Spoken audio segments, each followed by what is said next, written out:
Apa kabar teman-teman? Jumpa lagi dengan anak buah Bagi. Dalam video kali ini, anak buah Bagi akan mereview manga One Piece chapter 981 yang berjudul Bentrok.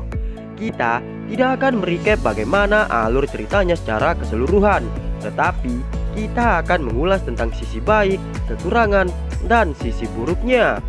Kita juga akan membahas detail yang menarik pada chapter ini di segmen terakhir. Pastikan teman-teman subscribe anak buah Bagi dan dapatkan beragam konten video pembahasan seputar One Piece yang menarik.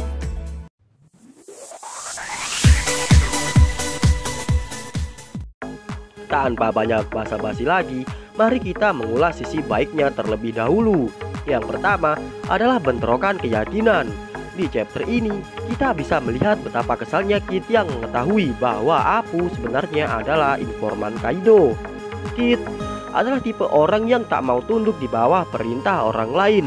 Khususnya, Kid tidak mau tunduk kepada para Yonko. Oleh sebab itulah, Kid membentuk aliansi bajak laut untuk mengalahkan salah satu Yonko, yaitu Shanks si rambut merah. Besarnya ambisi Kid tidak bisa diimbangi oleh Apu yang berpikiran secara realistis bahwa mengalahkan salah satu Yonko adalah tindakan gila dan hal yang mustahil. Selain itu, Apu juga berkeyakinan bahwa aliansi bajak laut adalah hal yang sia-sia karena tak akan berjalan lancar pada ujungnya. Dengan demikian, sudah terungkap alasan dibalik hancurnya aliansi bajak laut Kid, Hawkins, dan Apu. Ada kemungkinan bahwa Kaido saat menjalankan hobinya dengan cara terjun bebas dari Pulau Langit bukan sekedar menjalankan hobi. Yang kedua adalah terungkapnya rahasia kemampuan Apu. Setelah menjadi perbincangan hangat selama 2 pekan, baik itu di media sosial maupun forum internet, akhirnya terungkap bagaimana cara kerja kemampuan Apu, di mana kemampuannya tidak akan menimbulkan dampak selama suara serangannya yang unik tak mampu didengar. Jangkauan serangan Apu juga hanya sejauh suaranya mampu didengar. Info yang bagus, killer. Yang ketiga adalah hubungan baik yang terjalin antara kelompok topi jerami dan kelompok bajak laut Kid, di mana mereka secara tidak langsung bekerja sama dan membuat kekacauan di pesta yang sedang berlangsung di Onigashima. Ini juga kesekian kalinya interaksi antara Kid dan Luffy. Meskipun mereka adalah rival, sepertinya tidak nampak ada unsur kebencian dan permusuhan di antara mereka. Ini menarik sekali untuk disimak. Nampaknya 4 orang supernova ini memiliki kecocokan frekuensi di mana mereka kompak mengacau bersama di Onigashima. Yang keempat adalah kejutan besar di mana akhirnya Nekomamushi berhasil membawa serta Marco dan Izo, mantan komandan divisi bajak laut Whitebeard. Tentunya ini adalah bala bantuan yang sangat berarti bagi aliansi bajak laut Luffy dan para samurai loyalis Oden. Apalagi kemunculan Marco diiringi dengan aksinya yang keren. Bisa dipastikan perang di Onigashima nanti akan seru. Yang kelima adalah tidak nampaknya sebuah kalimat horor, yaitu minggu depan libur. Tentunya ini adalah berita baik di mana tidak ada chapter yang tertunda untuk minggu depan. Apalagi situasi perang di Onigashima sedang intens. Itu artinya kita tak perlu menunggu lama untuk menyaksikan kelanjutan cerita One Piece di minggu depan.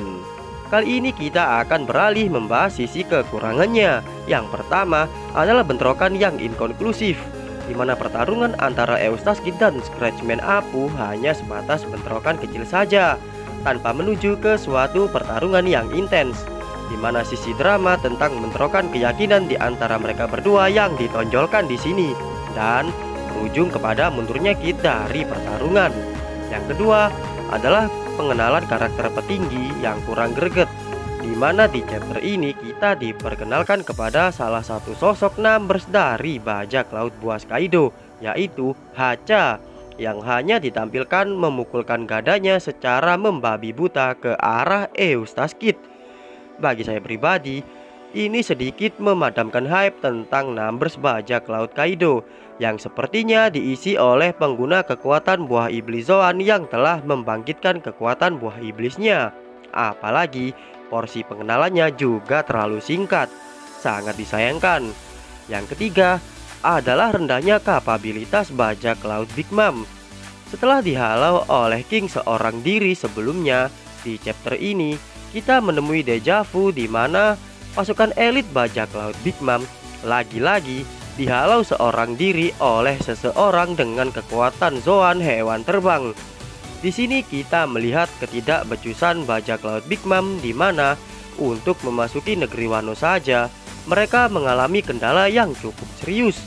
Padahal terlihat ada komandan manis Muti juga di atas kapal. Mungkin mereka terlalu bergantung kepada sosok Katakuri sebelumnya.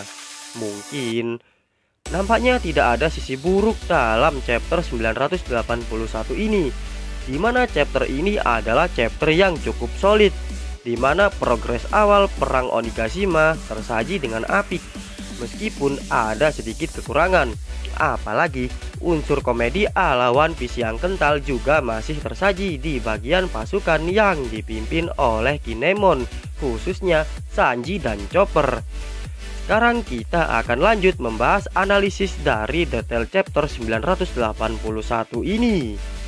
Di chapter ini juga terlihat sedikit flashback tentang killer yang ditipu oleh Orochi saat berupaya menyelamatkan Eustace, menjadikannya seorang gifter yang dikenal dengan nama Kamazo. Buah iblis cacat yang dimakannya membuatnya menjadi seorang yang periang. Anak buah Bagi ingin sedikit berteori di sini dengan memprediksi bahwa buah iblis yang dimakan oleh killer adalah buah iblis Zoan tipe mythical jenis Kamaitachi. Karena terungkap di SBS volume 95 bahwa hewan yang mirip dengan killer adalah Kamaitachi, sejenis musang dalam mitologi Jepang yang membawa sabit sebagai senjatanya. Nampaknya kelompok Brachiotank yang dipimpin oleh Chopper menjadi satu rombongan di bawah kepemimpinan Kinemon. Pola infiltrasi mereka juga masih progresif di tahap ini. Kita tidak akan membahas lebih jauh tentang Chopper yang bertatap muka dengan Big Mom, karena ingatan Big Mom telah kembali. Apakah amnesianya akan kambuh setelah melihat Chopper? Ini patut disimak kelanjutannya.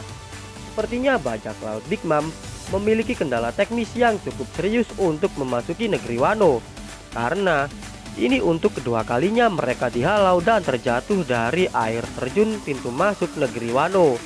Ini menunjukkan kapabilitas mereka yang rendah sebagai salah satu kelompok bajak laut Yonko dengan reputasi yang seharusnya mengerikan.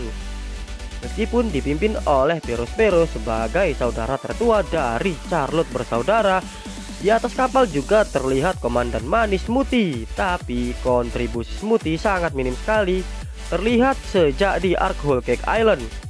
Kehebatan kelompok bajak laut Big Mom dalam mengumpulkan informasi tidak diimbangi dengan kinerja dan kapabilitas yang mumpuni. Yang mengejutkan di sini adalah kehadiran Marco di negeri Wano. Sebelumnya Marco telah diajak oleh Nekomamushi dan Marco menolaknya dengan halus sebab Marco masih berjaga-jaga.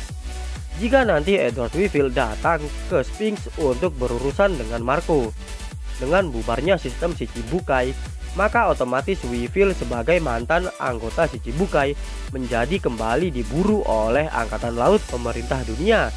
Dengan adanya dinamika politik yang terjadi di dunia, tak heran memberikan peluang bagi Marco untuk bergabung membantu Luffy melawan Kaido, karena Weevil tertahan di tempatnya karena harus berurusan terlebih dahulu dengan Angkatan Laut. Yang lebih mengejutkan lagi adalah turut sertanya Izo bersama Nekomamushi menuju ke Wano. Ini terbilang mengejutkan karena keberadaan Izo turut tenggelam bersama sisa-sisa kelompok bajak laut Whitebeard yang lain setelah perang balas dendam dan diburu oleh Edward Weevil. Yang paling menarik di sini adalah pernyataan Marco ketika menghalau kelompok bajak laut Big Mom. Marco mengatakan, saat kalian menaiki air terjun ini, mungkin akan ada yang sedikit berubah pada era ini. Ini mengindikasikan bahwa setelah perang Wano ini akan terjadi satu peristiwa atau hal yang menarik yang berkaitan dengan tatanan era saat ini.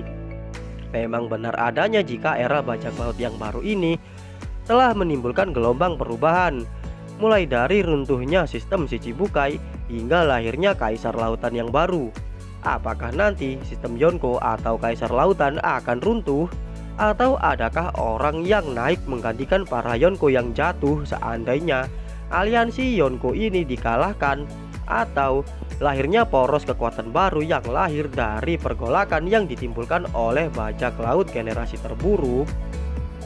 Sekian review manga One Piece chapter 981 kali ini oleh Anak Buah Bagi. Masih banyak video pembahasan seputar One Piece yang menarik untuk kamu simak di kanal YouTube Anak Buah Bagi. Bisa klik playlist di sebelah kanan atau klik video rekomendasi dari kita di sebelah kiri. Subscribe Anak Buah Bagi supaya nggak pernah ketinggalan video terbaru yang diupload minimal 2 kali dalam seminggu. Sampai ketemu lagi di video Anak Buah Bagi yang selanjutnya.